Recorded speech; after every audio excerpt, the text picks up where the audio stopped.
Hey guys, what's up? My name is Jose, and today we're going to be talking about the Sigma 35mm f1.4 art lens for the Sony E-mount. So, if you saw my previous video on the 50mm, you're going to have a good idea about what I'm going to say about this lens, but I do have some differences on how I think between this and the 50mm, but we'll talk about that, of course, later through the video. So getting right into it, this lens generally retails for about $715 US. It kind of stays around that price range, which is kind of interesting. I bought this used for $650 US.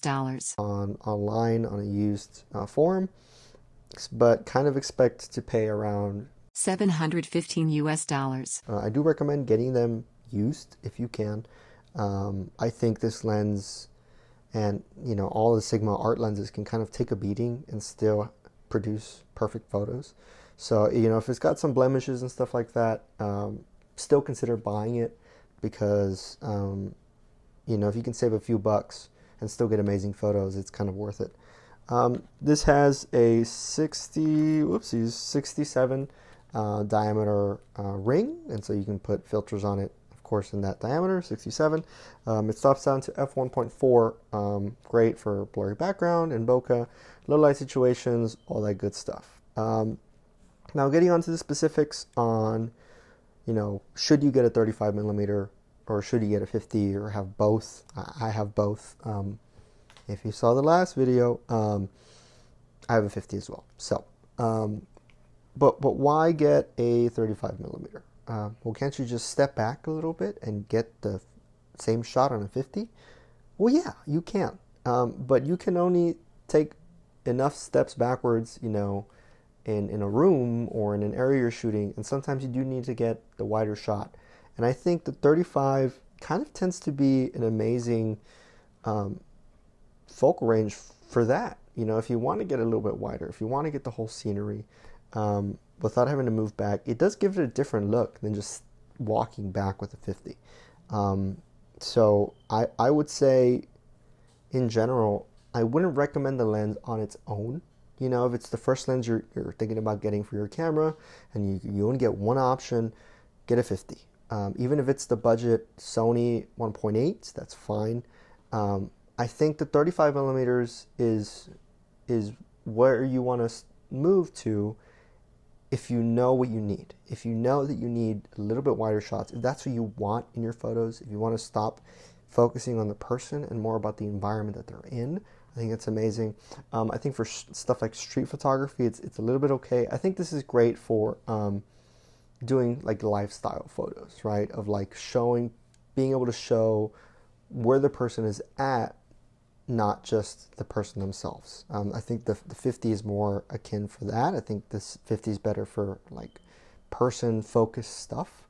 But the 35 is like to show the whole situation, to tell a story a little bit better. 35 is where you want to go. Now, to be fair, I mean, a bunch of professionals shoot with 90mm primes, with 110mm primes, and they can still tell stories and the stuff around them. But I think most people gravitate towards 35mm because it's just easier to get the whole picture and to be able to see everything around you. Now, I, for some reason, cannot like this lens more than the 50. I shoot a lot of weddings, so in general I should want to capture more of my environment, but there's something about the 50mm lens that Sigma offers that just tells a story in a way that the 35 doesn't.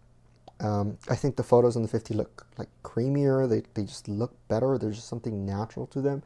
And the 35 is you can get a great storytelling shot, but they're not natural photos, if that makes sense. Like, they definitely feel like a camera took them, which if you see the difference, you can kind of understand it. And so then it comes to the question is, oh, I forgot to mention, it also has, whoops, sorry, an autofocus knob and then a manual knob in case you want to just only do manual. Same thing like the other Sigma lenses.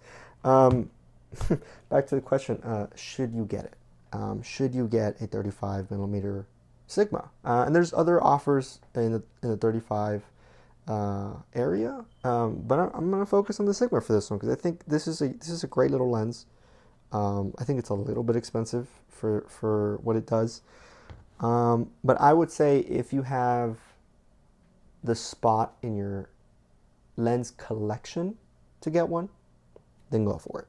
I think if you already have a 50, if you already have a 28 to 70 or 24 to 70, if you already have a zoom lens, if you even need a zoom lens, if you don't, then that's fine. And if you feel the need, if this lens is calling out to you and is saying, buy me, then yeah, I would say think about it.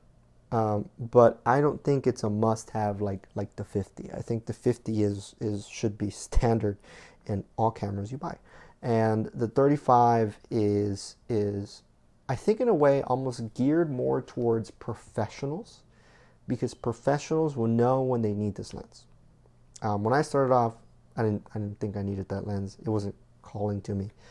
But after working enough and taking enough photos, I said, you know what? I think a 35 would have been perfect for this. And I would do that over a couple shoots. I think a 35 would have worked in what I was doing. And that's when you realize, okay, then I need to upgrade to it. Then I need to add it to my collection.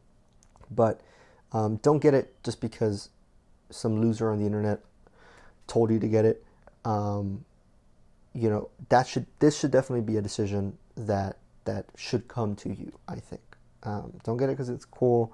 I think it's harder to take good photos on this, but if you can master the wider angle, then I think it's great. Some of my favorite photographers shoot with 35 millimeter. Brandon Woofel or Woofel, I don't know how to say his name. His Instagram will pop up somewhere. He does amazing photos with 35 millimeters usually.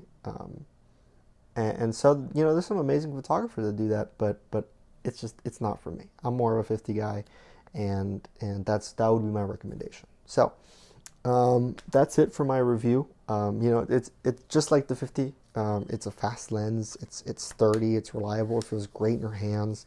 The focusing ring is smooth, and the size of it is great. It's a little on the heavier end, I think, but it's a great lens. So, any questions about it? I'm going to have it in my kit for a while. So, if you want to know anything more, just leave a comment down below, and I'll get to you as soon as possible. Thanks for joining the video. I hope you learned something new. My name is Joseph. Cheers.